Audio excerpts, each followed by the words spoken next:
Hello and welcome back to the Toy Office. I'm your host, John, and this week, Toy Office is rising from the grave for what was originally supposed to be a Halloween special about Siege Apeface here. Whoops. Sorry about that, guys. So Apeface is one of those cons from the post-movie line, the 86 movie that is, where things start to get deliciously weird.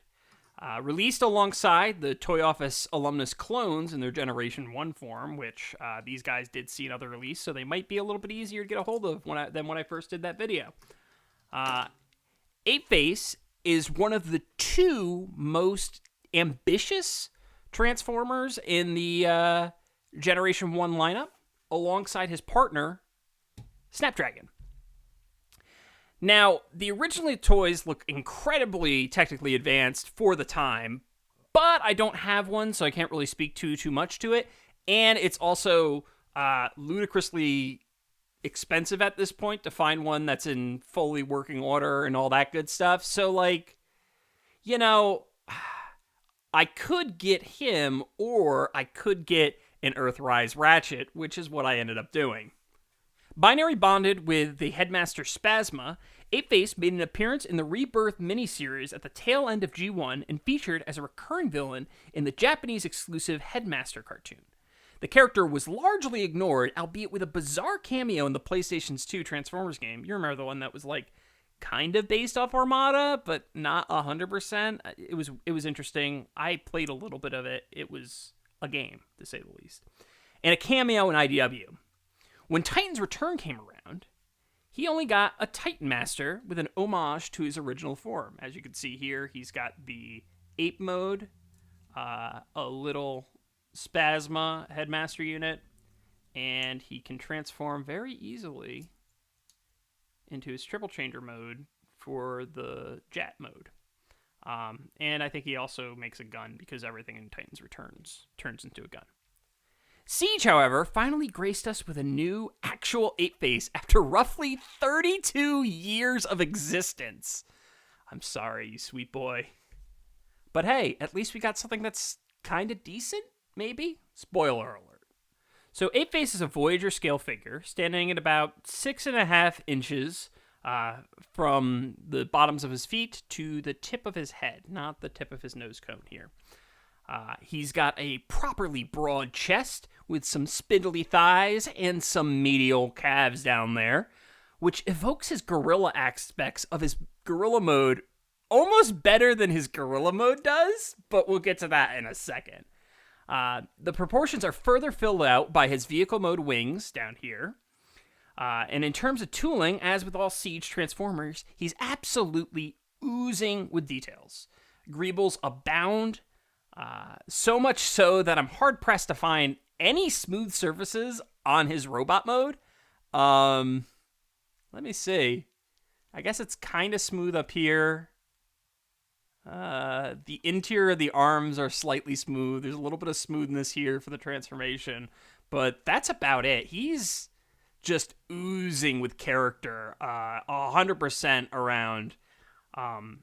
I really enjoy the detailing that they put into this guy. The legs look great. The chest has this wonderful pattern going on here with, of course, the vents that will be used later in his vehicle mode.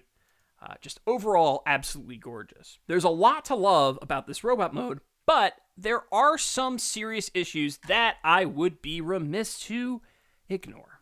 First, his forearms are hollow, which is disappointing, but, you know, welcome to the Siege line. It's just a fact of the matter. I mean, at least it's not as bad as Refractors, who you can see clean through. And let's just see if we can see the face. Yeah, there we go. So, not great, not something I'm super happy with, but not the end of the world. I also would have preferred that his nose cone here tucked away a little bit better, but part of that is because the gorilla head's in here. So they didn't really put the engineering work in to hide that because it would have interfered with where they hid the head. And they had a whole thing that they were trying to do with the head, which I'll cover a little bit more later. So it was a design choice. Whether I agree with it or not fully is honestly depends on the day. The elephant in the room, however, of this bot mode is the elephant in the room for all Siege toys, and that would be battle damage. It's rough on this guy. He's one of the most egregious examples of battle damage that I've ever seen. The legs, they're not completely awful. They could be worse. It very clearly stops on the side here, which is a bit disappointing and not how battle damage works in the slightest.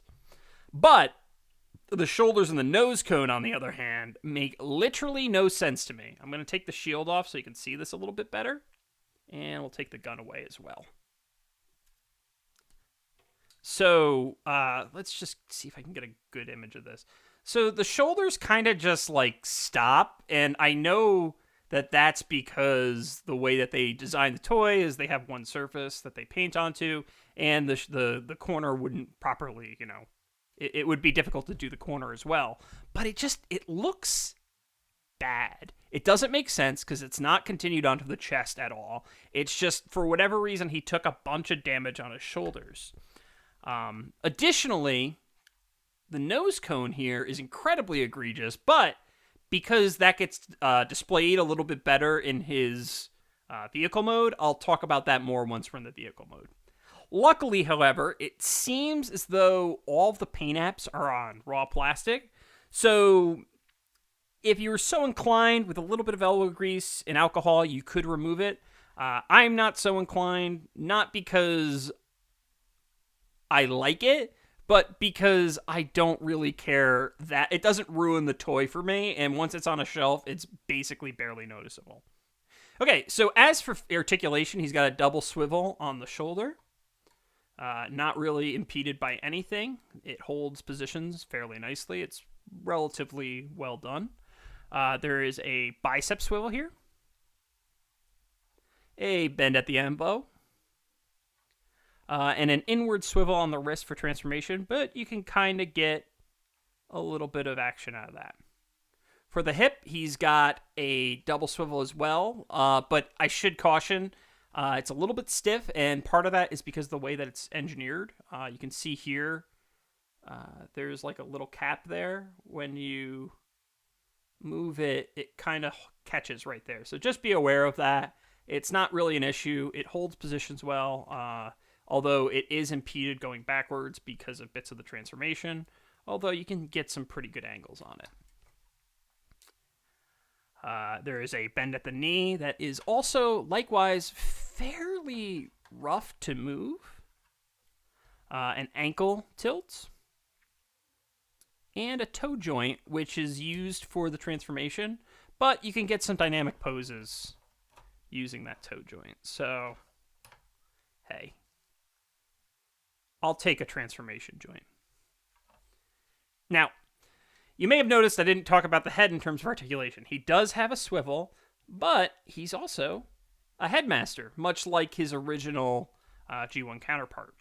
The face detailing on this guy is pretty nice. The name of the headmaster is Spasma, although I don't believe that it was named on the box or the instructions for whatever reason, because I'm pretty sure that Snapdragon absolutely got named on the box, but that's a whole nother thing. So just like normal headmasters, he has a basic transformation where you just unfold him like so. And this one's got some paint apps on the face, and let's see if I can get them to show up on camera. There we go. So he's got a little bit of blue for the eyes and a little bit of red for the mouth. Basic articulation that all headmasters have from Titans Returns. And in comparison to his Titans Returns release, I actually kind of like the newer one a little bit better. For one, it has a better face going on there. Although the screw hole is a little bit more obvious because of the white chest. And the actual faces themselves, so on the right, this is the Siege Headmaster, and this is the Titans Return Headmaster. And I actually like the Siege Headmaster quite a bit more. which is a personal preference thing, but what are you going to do? Although this one evokes the Decepticon symbol a lot better, as you can see there. Also, I should note that the rear end of this Headmaster also has a second face, but we'll talk about that more after the transformation. So, in terms of accessories, Apeface comes with a blaster based on his G1 design, albeit cast in a black plastic, and a shield. So, the shield is inexplicably cast in clear plastic and then coated in a shade of red paint that was literally only used for the shield. It's not even it's a decent color match to this, but in person it's a higher gloss, so you could definitely tell that it's not a part of that. But my guess is probably because of the back, there's two clear plastic pieces, so the way the mold was situated, this piece ended up on the clear plastic piece. I'm not a huge fan of this shield because it's got, one, an extremely long rod here, and frequent insertion and removal could potentially damage the shield, and that kind of makes me a little bit worried about the future longevity of these toys. So just keep an eye on that, especially because of the paint, you can't even see when stress fractures are forming actually in the shield itself. So just be aware of that if you're getting this toy or playing with this toy, that this is a potential point of failure, and it could be fairly stressful if, a couple years down the line it breaks and then you gotta find a replacement of some kind. So both the shield and the gun are compatible with the combat system, which is bog standard for the Siege line, as it's the main play pattern. He's got a few ports, although not as many as some of his contemporaries. He's got one on his shoulder, one on the arm here, and it's mirrored on both sides. He's got two at the bottom of the feet, which are generally used for the weaponizers, one at the back of the leg, one on each wing, and two in the nose cone. So a little bit, but not as much in terms of raw combat ports as some other siege bots. So both the gun and the shield are combat port compatible, as you can see. So these are the ports here. They just plug right in, and I think you can even plug it in like that. Yeah. So in terms of combat ports, he's not as lousy with them as some of his Siege contemporaries, although he does have two on the arm, one on the back of the leg, two on the bottom of the feet, one on each wing, and then two in the nose cone. So a respectable number, enough for some fun combat, battle master, weaponizer play patterns, but not so much that you're going to be able to completely swarm him with accessories. So in terms of size, I think Apeface fits right in with the Titan's Return Headmasters. Standing about a head taller than the Deluxes, he feels more physically imposing, while not entirely out of place. It's clear that Hasbro designed him to fit in the stable of Headmasters, and it's more so indicated by the fact that the Retro Collection has been releasing, in which there's new decos of these Headmasters that are more close to their G1 counterparts. So it's completely clear that these are the versions of the mold that they're sticking to for their Headmasters.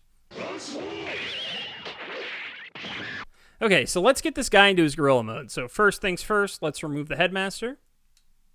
We're going to put these hands in on both sides, like so. We're then going to, now you can see there's a double joint here, which I actually forgot to mention on my list of joints for the arms, I believe. This bit here is going to plug in, this bit right here will be plugging into this slot right here, like so. And then on the leg itself, there's a little black piece of plastic that you can see right here. And there is a corresponding slot here on the leg. So we're just going to pop that there. And the whole thing kind of sits nice and firm. We'll just repeat that on the other side. You can hear some nice clicks. This guy is a lot of clicks. There's a lot of tabs and a lot of stuff like that. And there you go. So those are going to be our legs. So we're going to pull them out. And you'll notice that they kind of clip into these pegs in robot mode. So if you're reversing the transformation, just keep that in mind. Okay, so with the top half of him transformed, we can see the little gorilla legs sticking out of there. We now move to the feet and the legs in general, where a lot of this transformation actually lies. So first things first, we're going to clip these toes up. Now you can see here, there's a little pin here that's going to facilitate a rotation of this black piece. The best way to do this is to apply a tiny bit of pressure down here and then push on this white piece right here. So together, you get something that looks like that. And once again, on this side, put a little pressure on the foot and put a little pressure right here. It's not always the easiest thing, but it eventually gives. I should also note that it's way harder on camera than it is actually to do that normally. Okay, so this part here, we're going to flip him over because this is going to be the way he stands.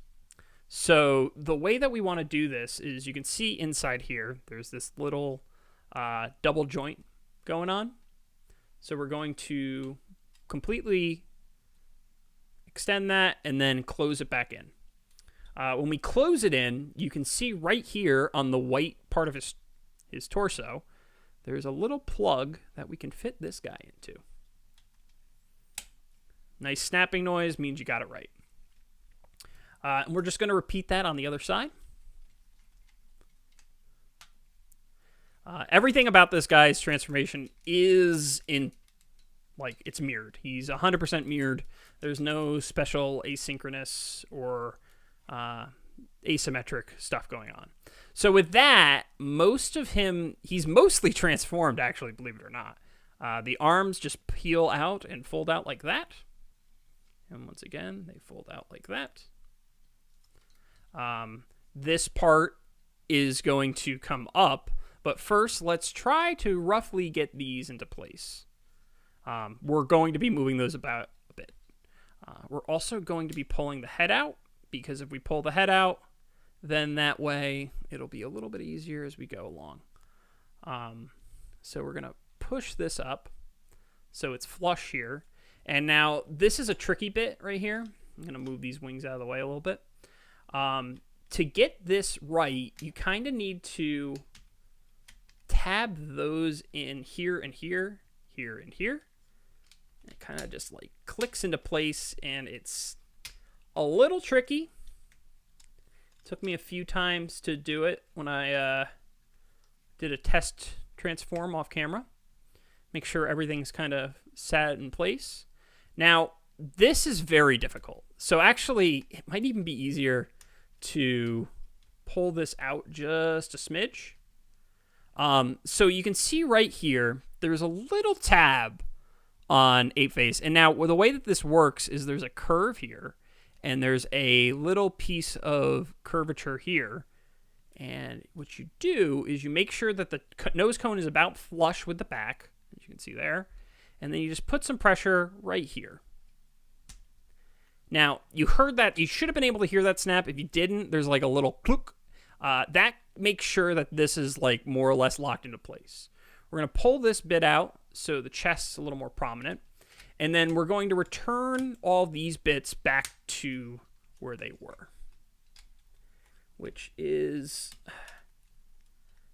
went way smoother than it did before. So now he's got this nice little chest piece here. And just to finish things off, we're going to twist these around. Now, you might notice that there are little bits on there, but they don't really peg into anything on the back. But that's okay. Friction will mostly hold that in place. So there we go. And then to finish him off, his headmaster, which is here, plugs into a headmaster port on his head. Like so. And there we go. And that is a more or less complete transformation of this dude. He has, of course, the combat ports, so you can plug this into his back there. And this can, of course, go here if you so choose. or on a shoulder. You can do whatever you want with that, really. It's more or less part storage at this point. So Apeface is an absolute brick of a gorilla, but I wouldn't have him any other way. His head reminds me of the robot devil from Futurama, and as such, it's properly malicious for this character. The paint apps are limited in this mode, but absolutely gorgeous in comparison to his robot mode. The tampograph on the shoulder here is absolutely... it's okay. It's decent. But the little bits of paint that are below it, I adore. These little bits of metallic hits of gold, silver, and red, they just look absolutely gorgeous.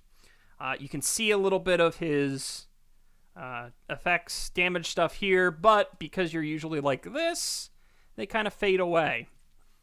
In this mode, Apeface has a whopping 11 combat hardpoints. So 1, 2, 3, 4, 5, 6, 7, 8, 9, 10, 11, 12, 13, 14. Actually, more than 11. It's 14. I had it wrong in my notes. Wow. Okay. So this guy, he can hold an arsenal, effectively.